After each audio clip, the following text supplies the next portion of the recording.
Welcome back to ಜಾನು ಅಪ್ಡೇಟ್ಗೆ ಸ್ವಾಗತ ಹೇಳ್ತಾ ಈ ಒಂದು ವಿಡಿಯೋನ ಮೊದಲನೇದಾಗಿ ನೋಡ್ತಿದ್ರೆ ನಮ್ಮ ಒಂದು ಚಾನಲ್ಗೆ ಸಬ್ಸ್ಕ್ರೈಬ್ ಮಾಡಿ. ಇಲ್ಲಿ ಗಿಲ್ಲಿಯವರ ಬಗ್ಗೆ ಇಲ್ಲಿ ಟಕ್ಕರ್ ಕೊಡ್ತಾ ಇದ್ದಾರೆ, ಅಂದರೆ ನೆಗೆಟಿವ್ ಪಾಯಿಂಟ್ಸ್ ಹೇಳ್ತಾ ಇದ್ದಾರೆ ಧ್ರುವಂತ್ರವರು ಇಂಟರ್ವ್ಯೂ ಮುಖಾಂತರ. ಇವಾಗ ಮೊನ್ನೆ ತಾನೇ ಇಂಟರ್ವ್ಯೂಗೆ ಬಂದಿದ್ದರು ಧ್ರುವಂತ್ರವರು. ಇಲ್ಲಿ ಗಿಲ್ಲಿ ಗೆದ್ದಿದ್ದು ಕೇವಲ ಕಾಮಿಡಿ ಮಾತ್ರ. ಕಾಮಿಡಿಯವರು ಈ ಒಂದು ಕರ್ನಾಟಕ ಜನಕ್ಕೆ ಇಷ್ಟ ಆಯಿತು, ಎಂಟರ್ಟೈನ್ಮೆಂಟ್ ಆಯಿತು. ಬಟ್ ನಾವು ಬಿಗ್ ಬಾಸ್ ಮನೆಯಲ್ಲಿ ಇದ್ದಾಗ ಇಷ್ಟೊಂದು ಇರಿಟೇಷನ್ ಮಾಡಿದ್ರು ಅಂದರೆ ತುಂಬ ಇರಿಟೇಷನ್ ಮಾಡಿದ್ರು. ಅದೇ ಒಂದು ಜನರು ಅಭಿಮಾನಿಗಳು ಬಿಗ್ ಬಾಸ್ನಲ್ಲಿ ಇದ್ದರೆ, ಇವಾಗ ಗಿಲ್ಲಿಯವರು ಬಂದ ತಕ್ಷಣ ಇವಾಗ ಅಭಿಮಾನಿಗಳು 2-3 ಅಭಿಮಾನಿಗಳು ಬಂದ ಕೂಡಲೇ ಅವ್ರಿಗೂ ನಮಗೆ ಹೇಗೆ ಇರಿಟೇಷನ್ ಆಗಲಿ, ಗಾಸಿಪ್ ಆಗಲಿ, ಹೇಗೆ ನಮಗೆ ಬೈಯೋದಾಗಲಿ, ಇಂಡೈರೆಕ್ಟಾಗಿ ಗಾಸಿಪ್ ಮಾಡ್ತಾಯಿದ್ರು. ನಮಗಂತೂ ತಡ್ಕೊಳಕ್ಕೆ ಆಗಲ್ಲ. ಅಷ್ಟೊಂದು ಇರಿಟೇಷನ್, ಅಷ್ಟೊಂದು ಫ್ರಸ್ಟ್ರೇಷನ್, ತುಂಬ ನೆಗೆಟಿವ್ ಆಗಿ ತುಂಬ ಹೀಯಾಸ ಮಾತಾಡ್ತಿದ್ದ. ಆ ಒಂದು ನೆಗೆಟಿವ್ ಪಾಯಿಂಟ್ಸ್ ಯಾರಿಗೂ ಕೂಡ ಇಷ್ಟ ಆಗ್ತಿರ್ಲಿಲ್ಲ. ನನಗಂತೂ ತುಂಬ ಕಷ್ಟ ಆಗ್ಬಿಡ್ತಿತ್ತು. ಗಿಲ್ಲಿ ಒಂದು ಮಾತನ್ನು ಕೇಳಿದರೆ ನನಗೆ ಇರಿಟೇಷನ್ ಆಗ್ತಿತ್ತು. ಅಷ್ಟು ಒಂದು ಫ್ರಸ್ಟ್ರೇಷನ್ ಯಾರು ತಡ್ಕೊತಾರೆ ರೀ ಅಂತಂದು ಧ್ರುವಂತ್ರವರು ಇಲ್ಲಿ ಪ್ರೆಸ್ ಮೀಡಿಯಾದಲ್ಲಿ ಹೇಳ್ತಿದ್ರು.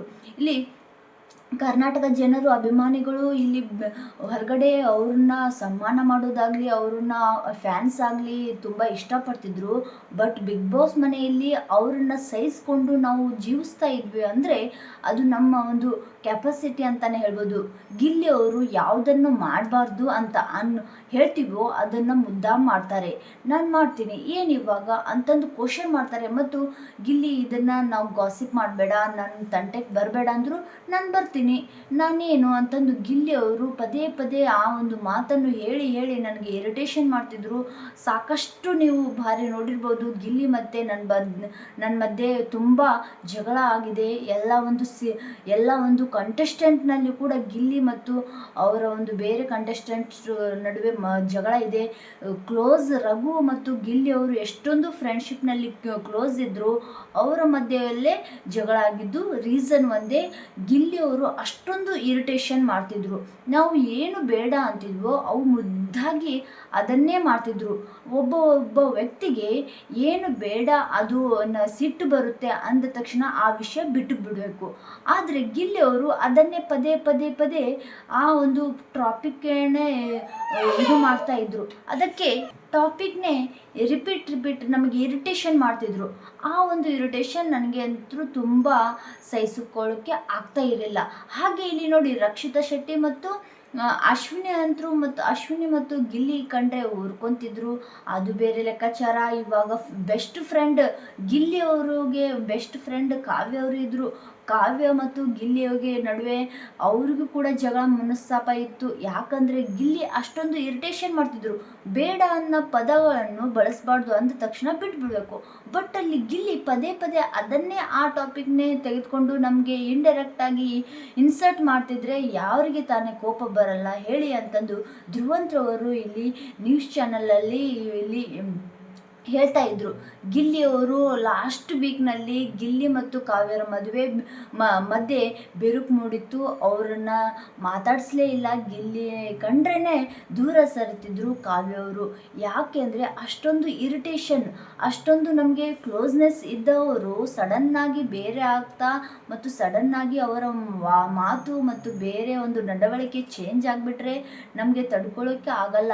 ಅದರಲ್ಲೂ ಕೂಡ ಕಾವ್ಯ ಮತ್ತು ಗಿಲ್ಲಿಯ ಒಂದು ನಡುವೆ ಕೂಡ ಅದೇ ರೀಸನ್ಗೆ ಇಲ್ಲಿ ಬರ್ತಾ ಗಿಲ್ಲಿಯವರು ಕಾವ್ಯಗೆ ಏನೋ ಈ ಇರಿಟೇಷನ್ ಆಗೋ ಥರ ಮಾತಾಡೋದು, ಮತ್ತು ನಾನೇ ಈ ಒಂದು ಬಿಗ್ ಬಾಸ್ ಮನೆಯಲ್ಲಿ ನಾನೇ ವಿನ್ ಆಗೋದು, ಆ ಥರ ಅಹಂ ಇತ್ತು ಅಂತಂದು ಧ್ರುವಂತ್ರವರು ಹೇಳ್ತಾ ಇದ್ದಾರೆ. ಆದರೆ ಗಿಲ್ಲಿ ಏನೇ ಮಾಡಿದ್ರು, ಏನೇ ತಮಾಷೆ ತರಲೆ ತುಂಟಾಟ ಮಾಡಿದ್ದು ಮೋಜು ಮಸ್ತಿ. ಅವರು ಬೆಳೆದುಕೊಂಡಂಥ ದಾರಿ ಹಾಗೆ ಇದೆ. ಅವ್ರ ಅಪ್ಪ ಅಮ್ಮ ಒಂದು ಫ್ಯಾಮಿಲಿ ವೀಕೆಂಡ್ನಲ್ಲಿ ಬಂದಿರ್ತಾರೆ, ಫ್ಯಾಮಿಲಿ ಒಂದು ಬರ್ತಾರೆ ಅಂತಂದು ಬಂದಿರ್ತಾರೆ. ಆದರೆ ಅವಾಗ ಅವರ ಅಮ್ಮ ನಿಜವಾಗ್ಲೂ ಮಾತು ಹೇಳ್ತಾರೆ. ಏನಪ್ಪ ಅಂದರೆ, ಏನು ಮಗನೇ ನೀನು ಮನೆಯಲ್ಲಿ ಹೇಗಿದ್ದೀಯೋ ಹಾಗೆ ಇಲ್ಲಿನೂ ಇದೆಯಲ್ಲ, ಸ್ವಲ್ಪ ಚೇಂಜ್ ಆಗು ಮಗನೇ ಅಂತಂದು ಗಿಲ್ಲಿಯವರ ಅಮ್ಮ ಹೇಳ್ತಾರೆ.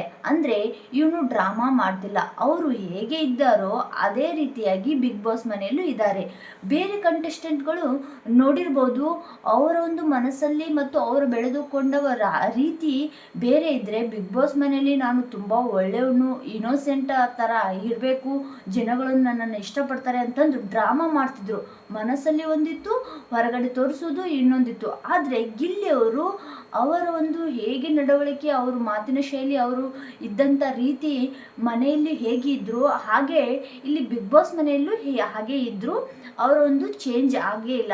ಯಾವುದೇ ಕಾರಣಕ್ಕೂ ನಾನು ಹೇಗಿದ್ದೀನೋ ಹಾಗೆ ತೋರಿಸ್ತೀನಿ, ಇಲ್ಲಿ ಬೇರೆಯವ್ರಿಗೆ ಇಷ್ಟ ಆಗಬೇಕು ಅಂತಂದು ನನ್ನ ಒಂದು ಲೈಫ್ ಚೇಂಜ್ ಮಾಡೋಕ್ಕೆ ಇಷ್ಟ ಆಗಲ್ಲ ಅಂತಂದು ಗಿಲ್ಲಿ ಅವರು ಖಡಕ್ಕಾಗಿ ಹೇಳಿದರು. ಆ ಒಂದು ಮಾತೆ ಇಡೀ ಕರ್ನಾಟಕ ಜನರಿಗೆ ಮನಸ್ಸು ಮುಟ್ಟಿದೆ. ಇವಾಗ ಬೇರೆದವರು ಹೇಳ್ತಾರೆ, ಇಲ್ಲಿ ನಾನು ಮನೆಯಲ್ಲಿ ಹೇಗಿದ್ನೋ ಇವಾಗ ಇಲ್ಲಿ ಇದ್ದರೆ ತುಂಬ ಅಭಿಮಾನಿಗಳು ಜನಗಳು ನಮ್ಮನ್ನು ಇಷ್ಟಪಡಲ್ಲ ಅಂತಂದು. ಸ್ವತಃ ಎಕ್ಸಾಂಪಲ್ ಅಶ್ವಿನಿ ಮತ್ತು ಜಾನ್ವಿಯವರು ಮನೆಯಲ್ಲಿ ಬೇರೆ ಇದ್ದಾರೆ, ಅಶ್ವಿನಿಯವರು ಹೊರಗಡೆ ತುಂಬ ಇರಿಟೇಷನ್, ತುಂಬ ಅವ್ರನ್ನ ಕಂಡ್ರೇನ ಆಗಲ್ಲ. ಆದರೆ ಬಿಗ್ ಬಾಸ್ ಮನೆ ಒಳಗಡೆ ಬಂದ ತಕ್ಷಣ ಅವರು ಡ್ರಾಮಾ ಮಾಡ್ತಾಯಿದ್ರು. ಡ್ರಾಮಾ ಎಷ್ಟು ಅಂತ ಇಲ್ಲಿ ಆಗೋಕ್ಕೆ ಸಾಧ್ಯ.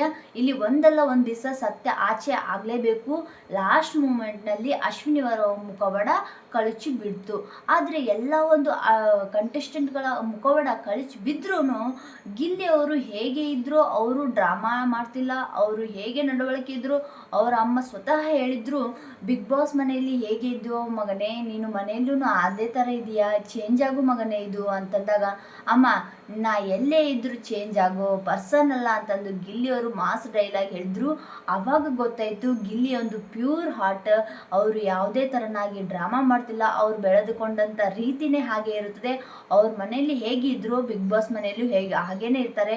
ಹಾಗೆ ಬನೇನ್ ಮುಖಾಂತರನ ಇಲ್ಲಿ ಹೋದ ಸೀಸನ್ ಹನುಮಂತ ಪಂಚೆ ಮುಖಾಂತರ ಬಿಗ್ ಬಾಸ್ ವಿನ್ ಆಗಿದ್ದು, ಇವಾಗ ನಾನು ಕೂಡ ಬಟ್ಟೆ ಇಲ್ಲದೆ ಇಲ್ಲಿ ಕಷ್ಟಪಟ್ಟು ತಾನೆ ಅಂತಂದು ವಿನ್ ಮಾಡ್ತಾರೆ ಅಂತಂದು ಏನೇನೋ ಗಾಸಿಪ್ ಹೇಳ್ತಿದ್ರು. ಅದು ಖಂಡಿತವಾಗ್ಲೂ ನಿಜ ಅಲ್ಲ. ಅವರ ಅಮ್ಮನೇ ಸ್ವತಃ ಹೇಳಿದ್ರು, ಇಲ್ಲಿ ಮನೆಯಲ್ಲೂ ಕೂಡ ಅವರು ಬನೇನಲ್ಲೇ ಓಡಾಡ್ತಿದ್ರು. ಅವರು ಜಾಸ್ತಿ ಹೊಸ ಬಟ್ಟೆ ಆಗಲಿ ಹೊಸ ಫ್ಯಾಷನ್ ಆಗಲಿ ಮಾಡ್ತಾ ಇರಲಿಲ್ಲ ಅಂತಂದು ಅವರ ತಾಯಿನೇ ಹೇಳಿದರು. ಇಲ್ಲಿ ಅವರು ಕೂಡ ಇಲ್ಲಿ ಬಿಗ್ ಬಾಸ್ ಮುಗಿದ ತಕ್ಷಣ, ಇವಾಗ ಬಿಗ್ ಬಾಸ್ ಮುಗಿದು 5 ತಿಂಗಳಾದರೂ ಕೂಡ ಇವಾಗ ಅವರು ಏನಾದರೂ ಫ್ಯಾಷನ್ ಮಾಡ್ತಾಯಿದ್ರೆ, ಇವಾಗ ಇಷ್ಟೊತ್ತಿಗೆ ಫ್ಯಾಷನ್ ಮಾಡ್ತಿದ್ರು, ಟ್ರೆಂಡಿಂಗ್ ಡ್ರೆಸ್ ಹಾಕೊತಿದ್ರು, ಸ್ಟೈಲಿಶ್ ಆಗಿ ಹೇರ್ ಸ್ಟೈಲು, ಮಾತಿನ ಶೈಲಿ ಚೇಂಜ್ ಆಗ್ಬೋದಿತ್ತಲ್ಲ.